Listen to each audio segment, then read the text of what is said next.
நாளைக்கான வீடியோக்கான ஒரு ப்ரோமோ தாங்க வந்திருக்கு. ப்ரோமோ வந்து சூப்பராக இருந்துச்சு அப்படி தாங்க சொல்லணும். அதாவது சுடர் இருக்காங்கல்ல, சுடர் வந்து அந்த ரூம் பாயை பிடிச்சு கட்டி போட்டு நம்ம எழில்கிட்ட வந்து காட்டுறாங்கல்ல, அப்போ வந்து பயங்கரமான ஒரு ட்விஸ்ட் நடந்திருக்கு அப்படின்னு தாங்க சொல்லணும். அது என்ன ஏதுன்னு பார்க்குறதுக்கு முன்னாடி சேனலை மட்டும் மறக்காமல் லைக் அண்ட் சப்ஸ்கிரைப் மட்டும் பண்ணிடுங்க.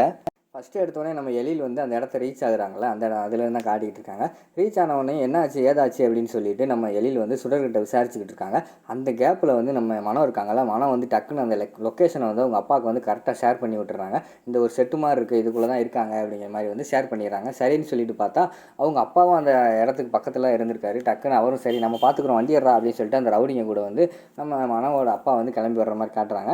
இங்கிட்டு பார்த்தா இங்கிட்டு நம்ம சுடரும் எழிலும் 2 பேரும் பேசிக்கிட்டு இருக்காங்க. என்னாச்சு ஏதாச்சு சார், அந்த பையனை வந்து இதுக்கு முன்னாடி நான் பார்த்ததில்ல, ஆனால் இது வந்து உங்களுக்கும் அந்த ரூம் பாய்க்கும் அங்கே தொடர்பு இருக்குன்னு எனக்கு நல்லா தெரியும், வாங்க சார் அவன் உள்ளே தான் சார் இருக்கான் அப்படிங்கிற மாதிரி சொல்கிறாங்க. சரி ஃபஸ்ட்டு நம்ம எதுவும் வெளியில் வளவலாம் பேச வேணாம்ப்பா, ஃபஸ்ட்டு போய் அந்த ரூம் பாயை ஃபஸ்ட்டு பார்ப்போம் வா காட்டு அப்படிங்கிற மாதிரி வந்து நம்ம எழில் வந்து சொல்கிறாங்க. வாங்க சார் உள்ளே தான் சார் கெட்டி போட்டு வச்சுருக்கேன் அப்படின்னு சொல்லிட்டு உள்ளே கூட்டு போகிறாங்க.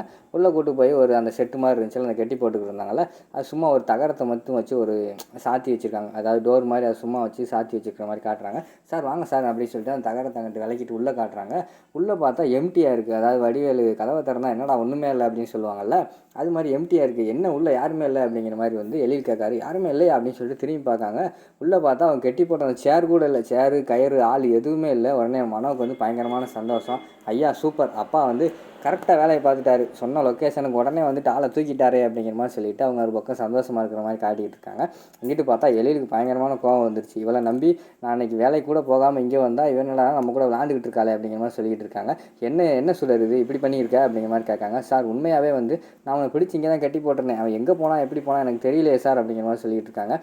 உன்னை நம்பி நான் இங்கே வந்தேன் பற்றியா, என்னையும் சொல்லணும், அதுவும் இல்லாமல் நான் மட்டும்தான் வர்றதா இருந்தேன், தேவையில்லாமல் மனோ வேறு நான் கூட கூப்பிட்டு வந்தேன், அவள் வந்ததுனால அவளுக்கு தான் இந்த விஷயத்தில் வந்து அவள் பேர் தான் ரொம்ப கெட்டு போச்சு. அதனால் இந்த விஷயம் வெளியில் தெரிஞ்சு அவளுக்கு ஒரு நல்ல பேர் வாங்கி கொடுக்கலாம்னு நினச்சி அவளையும் கூப்பிட்டு வந்தேன். பார்த்தா என் டயத்தையும் வேஸ்ட் பண்ணிவிட்டேன், இப்படி ஒரு பொய்யை சொல்லி என்னை வந்து நீ ஏமாற்றிட்ட அப்படிங்கிற மாதிரி சொல்கிறாங்க. சார் இல்லை சார், உண்மையாகவே வந்து நான் இங்கே தான் சார் கட்டி போட்டிருந்தேன், நம்புங்க சார் அப்படிங்கிற மாதிரி சொல்கிறாங்க. இல்லை இனிமேல் நான் உன்னை நம்புறதா இல்லை, நீ விதவிதமாக வந்து என்கிட்ட வந்து கதை சொல்லிக்கிட்டு இருக்க அப்படிங்கிற மாதிரி வந்து நம்ம எழில் சொல்கிறாங்க. சார் இல்லை சார் உண்மையாக தான் சார் சொல்கிறேன் அப்படிங்கிற மாதிரி சொல்கிறாங்க. ஆனால் இல்லை நான் இனிமேல் உன்னை நம்புறதா இல்லை, நான் அதை கிளம்புறேன் அப்படின்னு சொல்லிட்டு ஒருவன் கிளம்பி போயிடுறாங்க.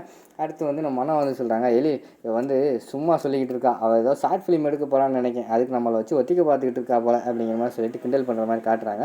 சரி மனம் நான் போகிறேன் நீ வா அப்படின்னு சொல்லிட்டு அவர் முன்னாடி போயிடுறாங்க. அதுக்கடுத்து மனம் வந்து நம்ம சுடர்கிட்ட பேசுகிறாங்க. இங்கே பாரு, நீ என்ன பண்ணாலும் சரி இந்த கல்யாணம் நடக்க போகிறது வந்து உறுதி, நீ இந்த கல்யாணத்தை நடக்கிறதுக்கு பல விதமாக திட்டம் போட்டிருக்கேன்னு தெரியும், ஆனால் எதுவுமே வந்து என்கிட்ட செல்லுபடியாகாது தெரிஞ்சுக்கோ அப்படின்னு சொல்லிட்டு ராமையாவை பார்த்து லேசாக ஒரு லுக்கை விட்டுக்கிட்டு அந்த இடத்துல வந்து மனம் வந்து போகிற மாதிரி காட்டிக்கிட்டு இருக்காங்க. அதோட பார்த்தீங்கன்னா இந்த ப்ரோமோ வந்து முடிச்சிடுறாங்க.